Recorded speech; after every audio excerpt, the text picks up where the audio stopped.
What's going on, YouTube? Jason coming at you with the third installment of Jay Sunday's Sports Report.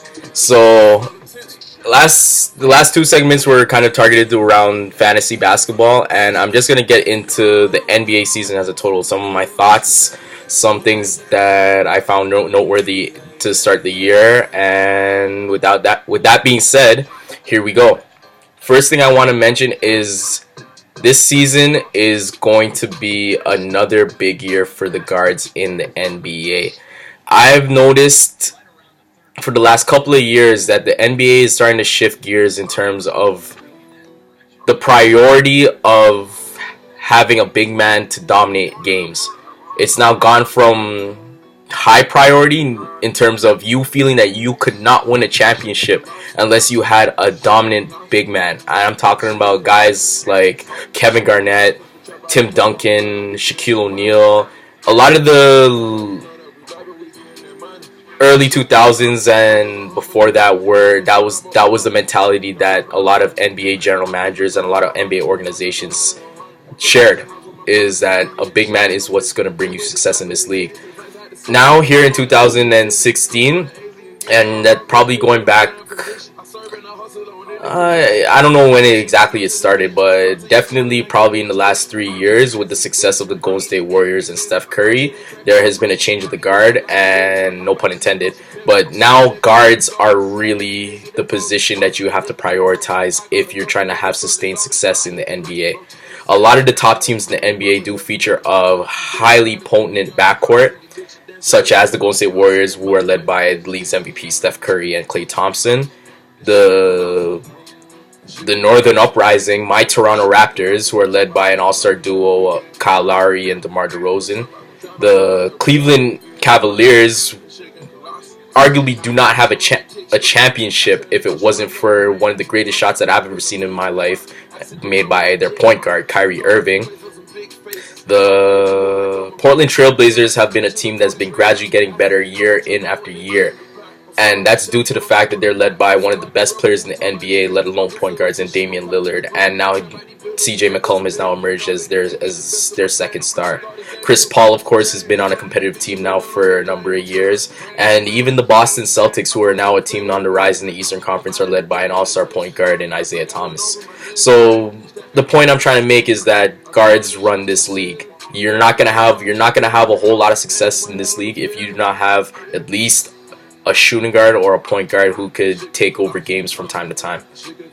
So the guard play has been definitely something that has been highlighted for the first week of this NBA season. It's something that I really enjoy watching, just because skills that guards possesses are that's probably the most glamorous part of basketball, is seeing a guard being able to handle the rock incredibly well, shoot from distance, distribute. Of course, passing is one of the key fundamentals of the game of basketball, and there are some very, very, very beautiful passes and offensive plays being executed by point guards and shooting guards. That being said, this kind of thought process kind of came to me and kind of hit me in the face when I was watching the Thursday night TNT showcase, which featured the LA Clippers and the Portland Trailblazers. That was definitely a grudge match. The Portland Trailblazers and the LA Clippers do not like each other. They've played each other in the playoffs, and they have formed quite the rivalry over the years. And this was really the coming out party for Damian Lillard and his Portland Trailblazers. They look forward to that match all year long since they played the Clippers last season, where apparently there was some altercation between some of the players. That's just how basketball goes. These guys have a competitive spirit, and it's always fun watching their competitive spirit reach new heights. And Damian Lillard is one of those players that is fueled emotionally by his naysayers, by obviously other teams in the NBA that try to oppress his team. And every time he steps foot on that court, it's like he's going to war. He's trying to demand respect. He's trying to obviously get the dub at the end of the day. And he's trying to prove that he's not only one of the game's top players, but I think in his opinion, he feels he is the top player in the NBA. And last year, we saw a little bit of that edge that he brings to the game after the All-Star break. When he was snubbed from an All-Star appearance last year, he made it a mission of his to kind of show up any player that was on the All-Star team ahead of him. So that meant when he came up against the Clippers last year, he was giving Chris Paul a 30-piece. When he went up against the Golden State Warriors, he was gunning for 30, 40 points against the Golden State Warriors, the team that won 73 games last year. Even the Lakers, which didn't have much to say, and obviously a lot of people feel that Kobe Bryant made the All-Star team last year out of respect for the career that he's had as opposed to the season he was having. Damian Lillard did take it upon himself to kind of remind even the great Kobe Bryant that your time was then and now it's my time.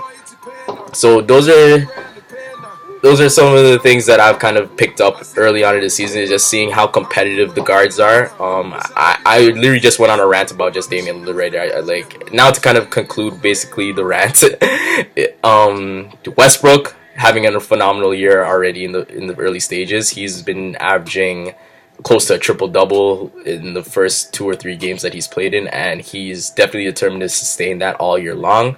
Isaiah Thomas has been scoring at a high rate for the Boston Celtics and has been doing his thing as their team kind of figures out their new identity and figure out how to integrate their new piece in Al Horford.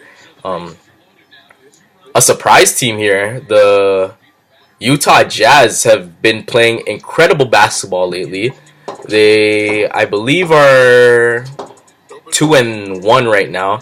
But they do play. But they've been in all 3 of their games, and that's due to the fact that they have an upgraded backcourt. George Hill has come over to their team, and he's definitely given them some veteran leadership. And Joe Johnson has also come there and is giving them some veteran leadership. Players such as Rodney Hood and Dante Exum have been beneficiaries of those veterans joining the team, with them now understanding how to play the game a bit better and now understanding how to win from someone who has had success in the NBA and guys who have been on winning teams in the NBA.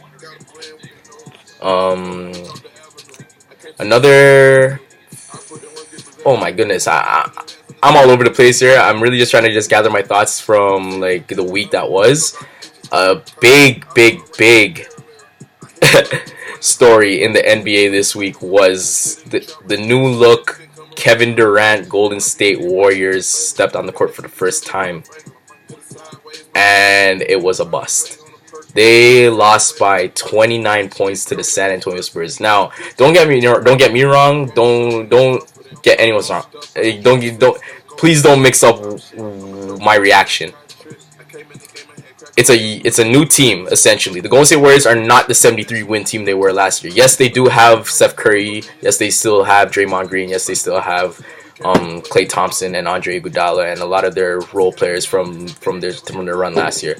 But the addition to Kevin Durant and some of the other pieces that they added in the offseason to go with the losses that they also experienced there's going to be an adjustment period to that. Rome wasn't built in a day. Successful basketball teams can't be built overnight either. They need time to figure out chemistry. They need times to figure out the strengths and weaknesses of their team and their new identity, the new style of play, what works for the team collectively as opposed to one player individually. And the San Antonio Spurs are one of the league's best teams and have been for close to 3 decades. They're led by one of the greatest coaches, if not the best coach in the NBA, in Greg Popovich, and he took advantage of a team that's still trying to figure out how to win. They have to reteach themselves how to win. Kevin Durant, Steph Curry, they've won individually, they've won on separate teams, but now that they're playing on the same team, they have to figure out what is their winning formula. It's a team game. There's 5 men on the basketball court, and they have to figure out how do all 5 of us pull in the same direction to get this win. San Antonio is just a team that has full of experience, that has an identity, and don't have to answer all the questions that the Golden State Warriors have to answer. So that is why I feel they were able to take advantage of the first game of the year and beat them by such a wide margin. Another big story in the NBA this week was Anthony Davis. Anthony Davis was putting up Wilt Chamberlain like numbers this week. My goodness, this man was scoring 40s and 50s like you could get 50 and 40 off of one layup. It was that effortless for him. And it really brought back to my attention how much of a threat and how much of a great player this man really is. He was drafted number 1 for a reason. He has an NCAA championship for a reason. And the talent is undeniable. This guy is a 7-foot monster. Someone who will dominate you in points. Someone who could dominate you in rebounds. Someone who is got guard-like vision to able to see the basketball court and make smart decisions. His ball IQ is through the roof. Defensively, his instincts are second to none. If he is healthy this year, he is going to be in the hunt for Defensive Player of the Year, and he should be in the discussion for MVP, but the only reason he's not is because his team can't seem to get him wins. And that's the real sad part about all this, is Anthony Davis has been putting up monstrous numbers all week, and he has no wins to show for it. But keep your head up, young guy. I mean, I'm hoping for your sake, you could stay healthy, you could stay in the discussion, and just keep reminding everyone that you are really a great player. And hopefully your team gets in line and is able to kind of get you the pieces that you need to have success in this league.